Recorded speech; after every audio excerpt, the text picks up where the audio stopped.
Halo semuanya, selamat menonton video Indo-Paulia hari ini.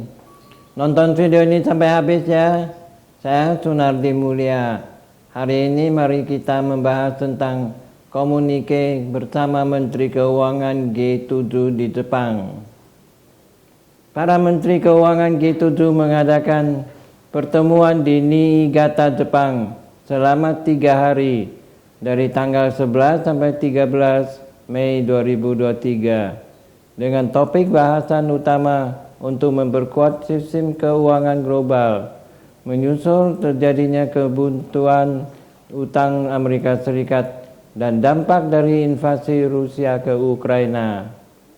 Menteri Keuangan Amerika Serikat Janet Yellen menjelang pertemuan telah menyerukan tindakan terorganisasi oleh negara-negara G7 melawan apa yang disebut paksaan ekonomi dari China terhadap negara-negara yang dibantunya.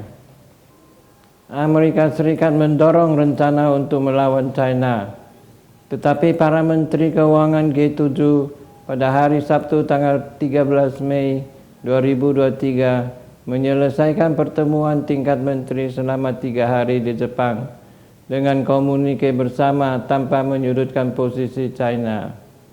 Sebagian besar serangan ekonomi yang dipimpin Amerika Serikat terhadap China berfokus pada embargo teknologi tinggi, rantai pasokan berbasis nilai ideologi, kritik terhadap praktik perdagangan China, dan risiko besar bila sangat bergantung pada China.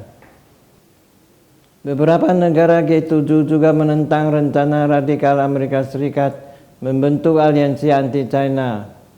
Jerman misalnya, meskipun mewaspadai China sebagai saingan strategis, namun masih sangat bergantung pada perdagangan dengan China. Selain Jerman, Presiden Prancis Emmanuel Macron beberapa waktu yang lalu pernah mengatakan bahwa Eropa harus mengurangi ketergantungannya pada Amerika Serikat dan pentingnya otonomi strategis untuk Eropa serta menghindari terseret ke dalam konfrontasi antara China dan Amerika Serikat atas Taiwan.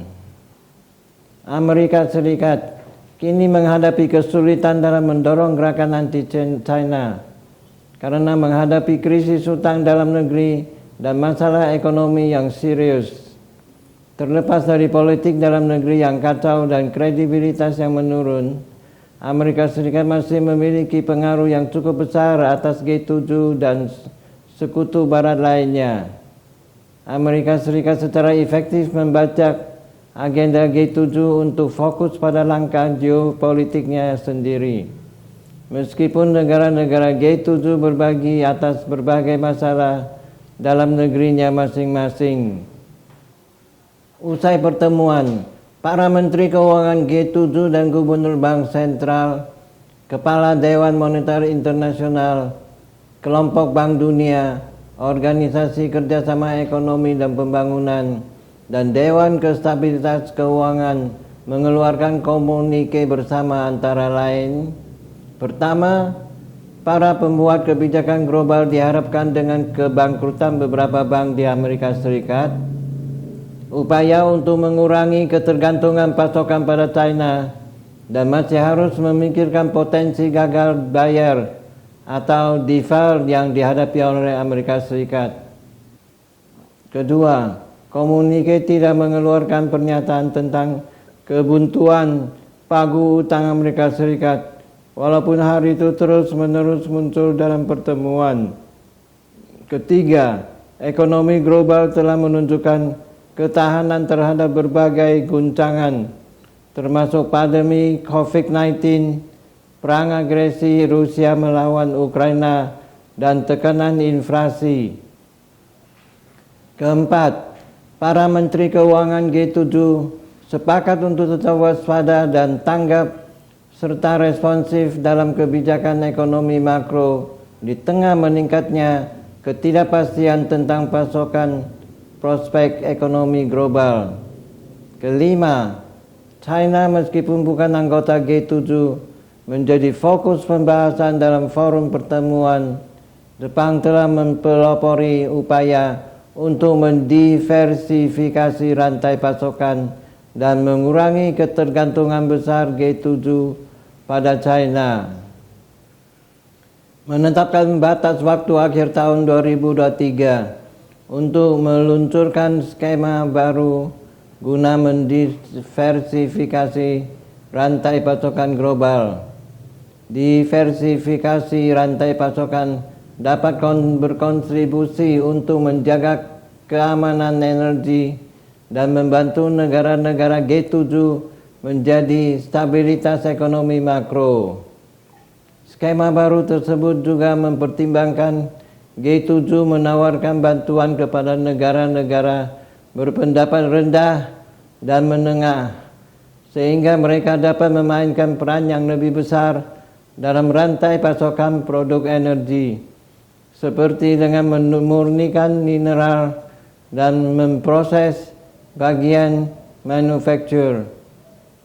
Keenam, G7 akan bekerja untuk memastikan investasi asing berjalan ke tempat yang paling dibutuhkan, berkualitas tinggi, dan tidak merusak ekonomi serta kedaulatan ekonomi negara yang menerima investasi.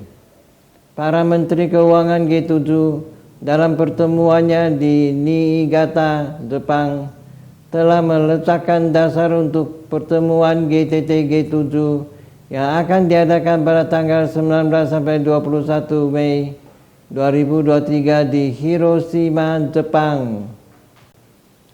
Menteri Keuangan Amerika Serikat Janet Yellen mengatakan Presiden Amerika Serikat Joe Biden telah merencanakan untuk menghadiri KTT Hiroshima. Tetapi kehadiran Joe Biden bisa batal jika perundingan di Kongres tentang kemajuan kebuntuan batas utang belum mencapai titik temu. Pertemuan antara Presiden Amerika Serikat Joe Biden dan para pemimpin Kongres Amerika Serikat tentang masalah pagu utang yang dijadwalkan Jumat tanggal 12 Mei 2023 ditunda hingga pekan depan lagi.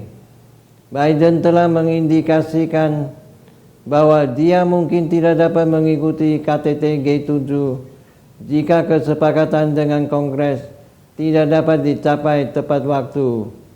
Tanpa menaikkan platform utang, pemerintah Amerika Serikat dapat gagal menemui kewajibannya paling tepat 1 Juni.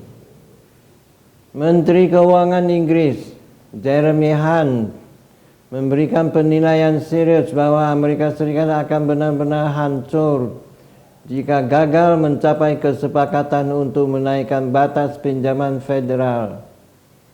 Terima kasih sudah menonton video The Paleo hari ini. Saya Sunardi Mulia. Silakan like dan subscribe. Bagikan ke teman-teman Anda dan tinggalkan pesan di kolom komentar. Sampai jumpa lagi.